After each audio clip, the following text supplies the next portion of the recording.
Welcome to UO Today. I'm Paul Pepis, Director of the Oregon Humanities Center. My guest today is Joy Harjo, an enrolled member of the Muscogee Creek Nation. Harjo is a poet, musician, and author. She's the Professor and Chair of Excellence in the Department of English at the University of Tennessee at Knoxville. Harjo's 8 books of poetry include the recent Conflict Resolution for Holy Beings, How We Became Human, New and Selected Poems, 1975 to 2001, and The Woman Who Fell from the Sky. Her memoir, Crazy Brave, was published in 2012.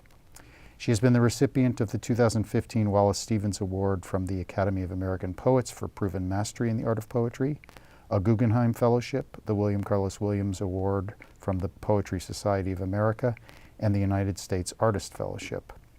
Harjo has released 5 award-winning CDs of original music, and in 2009 won a Native American Music Award for Best Female Artist of the Year for her album Winding Through the Milky Way. Her most recent release is a traditional flute album, Red Dreams, A Trail Beyond Tears. On February 2nd, 2018, Harjo gave a poetry reading at the University of Oregon. Her visit to Eugene was in collaboration with the National Endowment for the Arts Big Read initiative. Thanks, Joy, so much for coming on the show. Yeah, glad to be there. Tell us a little bit about your background. Well, I grew up in Tulsa, Oklahoma, which is west of our homelands. My family is from my Muscogee Creek family. I'm a full Muscogee Creek citizen. We were moved by the U.S. government there to Indian Territory from Alabama, Georgia area. And I grew up wanting to be, I knew when I was very small that I wanted to be an artist. Now for me, an artist means working as a creative artist. But I saw my grandmother and my aunt's paintings, Lois and Naomi Harjo's paintings, and my mother was a singer-songwriter until she had to work and had so many children, had 4 children, and then I saw what happened. You know, I saw how talented she was, and she even had songs recorded, and Ernie Fields, a really well-known band leader in the Tulsa area and nationally, rearranged one of her songs for an orchestra, and so there was that part of it, and then there was the falling apart of all of that, and we had a stepfather, and so there was a whole period of chaos and upheaval. And then I went to Indian boarding school, Indian Art School, the Institute of American Indian Arts, which is now a really wonderful, full-on arts college. When I went there, it was still under the Bureau of Indian Affairs. It was still a wonderful place. It saved a lot of our lives. Your poet laureate, Liz Woody, also went to school there. I met her later as I was one of her mentors. And so that saved my life, and I got into, I still wasn't writing yet. You know, I would write, I was a really good note passer, and I wrote terrible songs for the all-native acid rock band. But I didn't get into writing poetry till I was in my mid-20s, and I was at the University of New Mexico. But I think it was my mother loved lyrics and poetry, and I think I got that from her, but I also am descended from principal chiefs of the tribe and speakers, and so it all, I think, kind of comes together, sometimes pretty well and sometimes a big mess, you know, within me. Would you read a poem for us? Okay, yeah, this is from my newest collection, Conflict Resolution for Holy Beings. And I weave it with these little, they're almost like little riffs.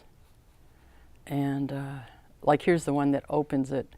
I lay my body down in another city. And I'm reading this because I think it was Portland, that this one was in Portland. Huh. I lay my body down in another city, another hotel room. Once Louis Armstrong and his band stayed here. Later the hotel fell to trash. New money resurrected it. Under the red moon of justice, I dream with the king of jazz. Now, see, our people were part of the origin story of blues and jazz, and that's the project I'm working on right now. That's a historical biography. Yes, however, it's a historical memoir, and you think, okay, how can you, memoir is about memory, how can you make a memoir, but the memory, everybody's memory is out there.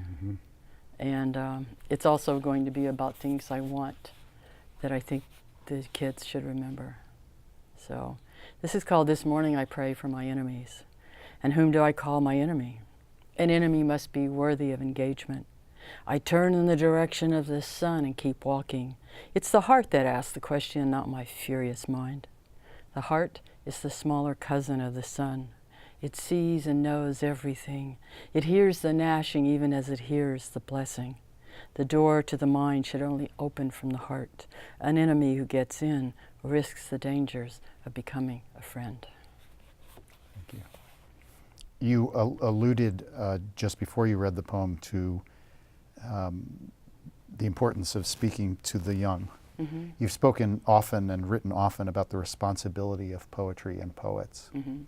Tell us how you understand that. What is the responsibility of poets and poetry?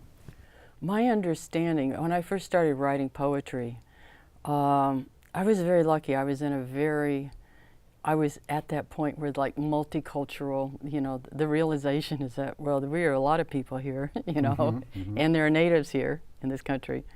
And I was around like Leslie Silko, who wonderful, you know, Laguna Pueblo novelist and poet. I love her poetry Mm-hmm, too. mm-hmm. Simon Ortiz, James Welch, who wrote Writing the Earth Boy 40. And so, can you remind me? The responsibility, Yes. the responsibility. Yes, there is. So what happened is when I started writing, and I was at the University of New Mexico, I was an art major. I was painting, and I was Mm-hmm. doing very well with that. But I realized that, you know, the artist, I have a painting my grandmother did of Osceola, who was a Seminole warrior, but he was our relative. He was our uncle. And then when I started writing poetry, there were natives, so I had this wonderful group of people around me. But Mm-hmm. I also went to Africa to look for the poets. And what kept coming back to me all the way around is that we're truth tellers. That in any society, whether it was West African or Muscogean, you know, or Irish, or, you know, that the poets are the ones who kind of take the pulse. Because where does poetry come from anyway? I mean, what is the inspiration that comes through and gives artists the visions that they put on paper or paint or carve or make baskets of or write stories or so on? Where does that come from? And it's a kind of sacred and sometimes not so, you know, it's the origin of that. It's the same kind of origin that springs us into being and all of our good, bad, ugly as humans. But there's a you know, there's a responsibility there, because when you work with words, you realize that they do change. They change you Mm-hmm. as you're working with them, and they change others. Yeah. You also always speak about the common roots that poetry and song share, that poetry's roots are in song. Many of your poems are songs. You regularly sing parts of your poems or your poems. Why is song such an important part of your poetry? Why is singing so important? Probably one, because of my mother and coming to poetry through her, because she sang her poems basically. Mm-hmm. And I still have I've got scraps on envelopes and little pieces of that drugstore stationery of her notes and some of her song lyrics, and I use one of them in my play, Wings of Night Sky, Wings of Morning Light, a one-woman show. But I think that's why. But then, as I start researching. The other part to that is, I wondered, okay, where are the poems in my tribe? Well, Alexander Posey was a wonderful newspaper person, did these really incredible pieces of journalism that had to do with, they were political and so on, but he was also a nationally known poet. Mm-hmm. So there's that, but I also thought, well, where is the poetry happening now? Because there aren't a lot of books, and people generally don't necessarily go to books quite a bit for poetry. Most of the world's poetry is oral, Mm-hmm. or it comes from there. Even this is all oral, you know, and but our poetry is in the songs, out at the ceremonial grounds, and the songs that people sing, old ones out of tradition, and then newer songs that people make. And in the oratory, there's a special kind of oratorical form that is just beautiful, and it's so rhythmic. There's a rhythm and a form to it. So that's it. It does, and what I see is that poetry, music, and dance came into the world together. If you look at any tradition in the world, any tradition, you go it's like that's the crucible. Mm-hmm. You know, that is the crucible, those three, in order to, music, poetry, and dance. Would you read another? Sure. Let's see, maybe I should.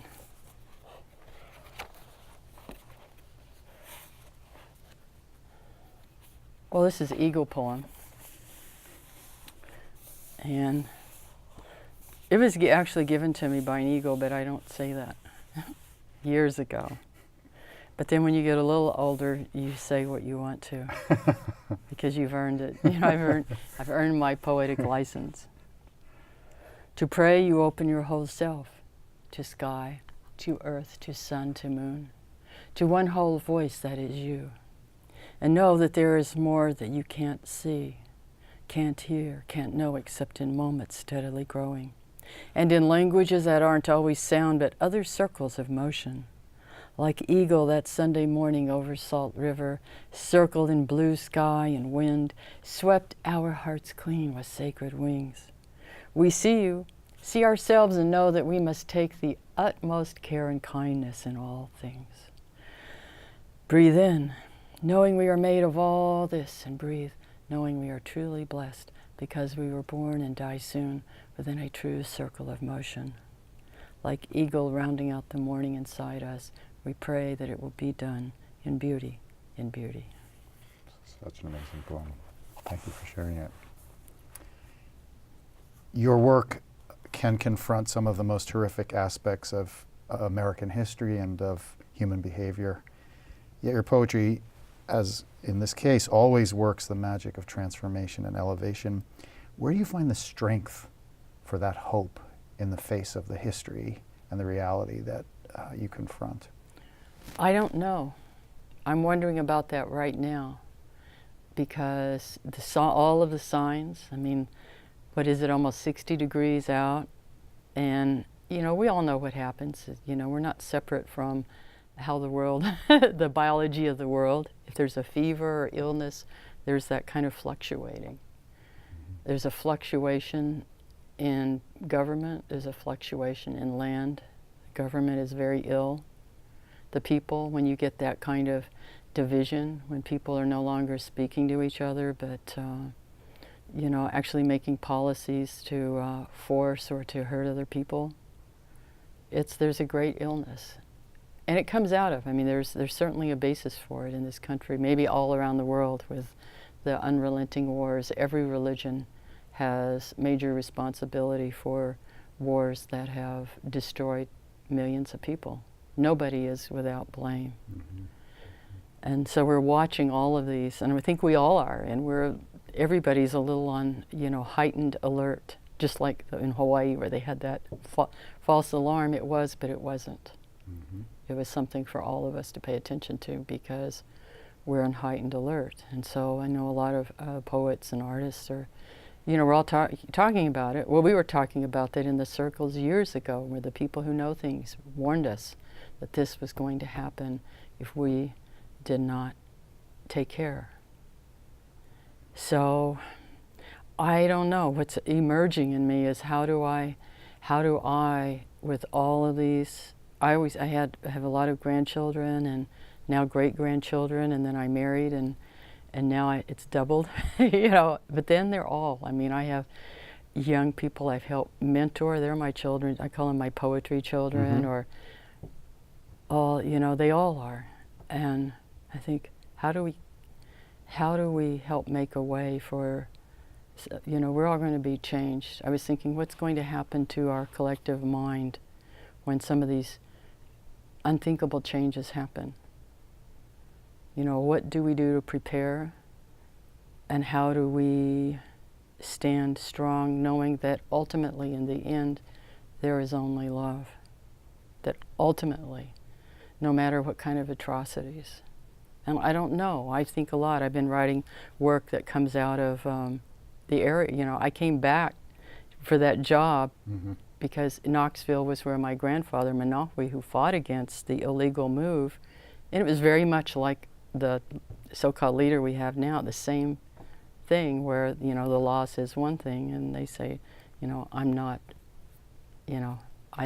ruled by the people or the law, I'm going to do what I want. And then we were moved. What do you do? I've been confronting that since being there. He was in Knoxville. He got his warrior name for stealing horses in Knoxville, coming up from the Chattanooga River area and then coming up. But then he wasn't stealing because those were our lands. And so if people put horses on them, well, that was the thinking. But I've been confronting, you know, with just the immensity of removal, which, you know, I think about what the African slaves went through. I think about what, you know, there were Irish people coming over here in servitude. I think about, you know, all of that, because it's all part of the story of what is happening now in this country. Standing Rock. You know, we go through oil stuff in Oklahoma like that. We've been going through that for a long time, all over the country. It's not just about natives, and it's about all of us. It's all about perspective and context. And if you look at the Earth, that's why that NASA image of the Earth was so massively powerful. As you see the ecology movement and all of that arising around that image, actually, if you think about it, that we're one person. But what makes a dynamic biosystem or a mental system or heart system is certainly a structure, a strong structure, but one that has the ability to handle it's diverse elements that give it that strength. Yeah. The responsibility of poetry seems to me to be crucial now. Art, music, dance, poetry, to help us through, to help us endure, to help us understand. Would you read another poem? Okay. And I think a lot of artists go to their art, or it's given to them, but you go through it to understand what can't be understood, because some things are really beyond. They're beyond comprehension, human comprehension. Some of the massacre and torture, it's beyond human understanding. But so is some beauty. Maybe the Creator is beyond understanding. We can understand it in the little crocus flowers that are growing up out there, or those magnificent trees you have here, or in the eyes of, somebody sitting next to you on a plane and you're tired and you don't want to talk to anybody. I'm going to read this because it does, in the midst of all these huge things, it comes down to these small moments. And this was a fall song about, it's a love poem. It is a dark fall day. The earth is slightly damp with rain. I hear a jay. The cry is blue. I have found you in the story again. Is there another word for divine? I need a song that will keep sky open in my mind. If I think behind me, I might break. If I think forward, I lose now. Forever will be a day like this, strung perfectly on the necklace of days, slightly overcast, yellow leaves, your jacket hanging in the hallway next to mine. Next to mine. Not mind. See?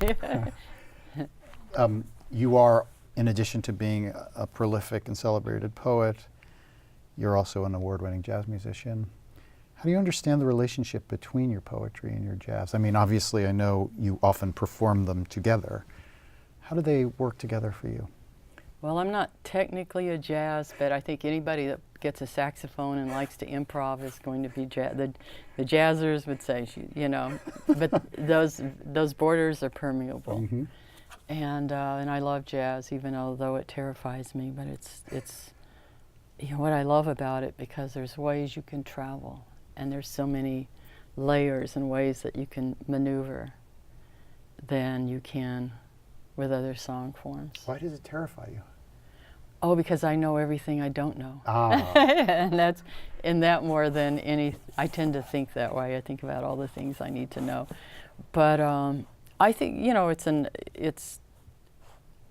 art, you know. I mean, it's like you're dealing with rhythm. For me, a lot of poems come about because of rhythm and a feel. It's a feel. Mm-hmm. Mm-hmm. See, I'm good at playing with feel. I can close my eyes and play. But you know, all the chord structures, I know them, but I don't have them. You know, if I were a really good jazz player, I would have them all right here, just immediate in my fingers.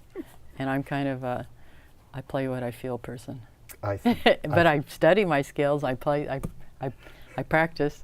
You know. It's, we can tell. We can tell. Yeah.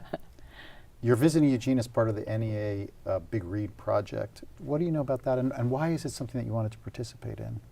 What I love about it, it's a program that brings books into communities of all sorts. So I think there's about 10 books that they picked to, and then communities all over the country, I guess, can apply. And for these grants to bring in a writer, not always a poet, but a writer, novelists and poets I know, but to bring a writer into the community. That is a big thing. I wonder what would have happened if I had met a real poet.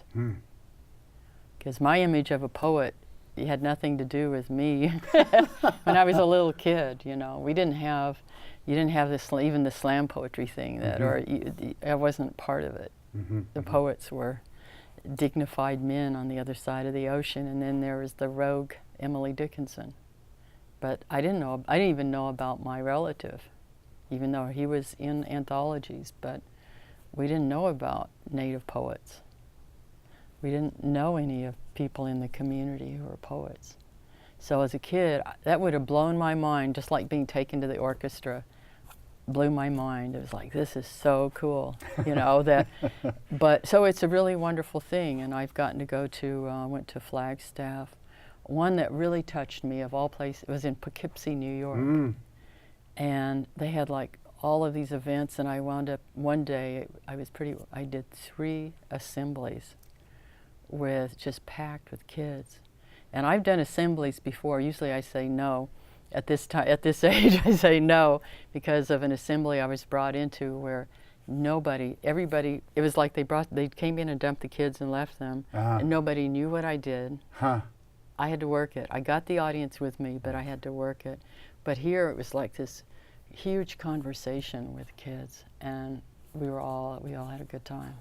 But they read you know, they were finding what they needed, and it turned them on. They wrote their own poems, and it turned them on to what was possible with poetry. And that's what's so great about the NEA Big Reads program, and about what the NEA does. Yeah. So important now, so important now. You have spoken about your poetry ancestors, and you were just alluding to some of these other. Who are some of your poetry ancestors, the ones that you go back to still? There's always, Adrienne Rich is someone. I'm still figuring her out. Even Wallace Stevens, who seems a little uptight to me. Yeah. An insurance man, after yeah, all. An insurance man. And I don't want to go down that way. I'm kind of irritated at an insurance situation right now. But yeah, but he was, The Snowman is one of my favorite poems. Yeah, amazing. And then Leslie, you know, I always go back to Leslie Silko. I think I knew her first through her poems, and then her short stories. And then I said Jim Welch. He's not an ancestor. He's a little bit older. Those two were kind of a little bit before me, before I came into it. Mm-hmm. I think we have time for one more poem. Would you read one more? Okay, let me see. I think I'm going to read one of these little songs. Excellent. And this because it brings together the music again. And it's cool. You kind of, sometimes when you write, you just kind of watch things unfold and you think, this is so cool. How did that happen? And I revise it, and if I don't find it, I'm going to have to read something else. Okay. I may have to read something. I don't see it in here. I know it's here. Oh, dang. I really want to read it. Okay. Because it's right up here in the front. Let me keep looking, or I'll just say, I'll just read something else.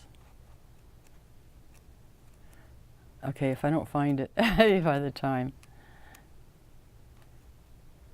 Okay. I'm just going to read this little piece here then. Wonderful. It's at the beginning of section 2, The Wanderer. We are the earth, she told me that day we sat at her kitchen table. Everyone came to her table from the 4 directions to hear her stories. One day I will be gone, she said. And what will you remember of what I tell you? I realize now that she was the very earth herself talking. Thank you. We just have about a minute left. What are you working on now? I'm working on a musical play. It's not in the American musical form, but nothing I do is in like my memoir, Crazy Ray, was not, I mean, what is a traditional form? But I find my own way.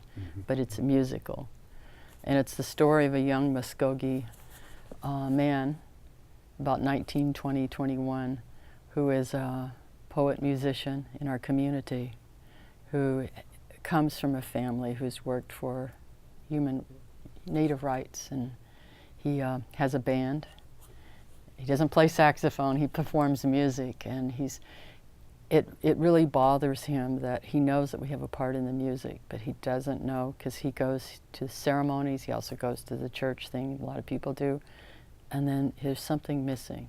But then he's grown up, he's had a lot of difficulties, and he winds up with his band playing at a kind of a fundraiser, a consciousness raiser about an oil pipeline, but it's going through Oklahoma.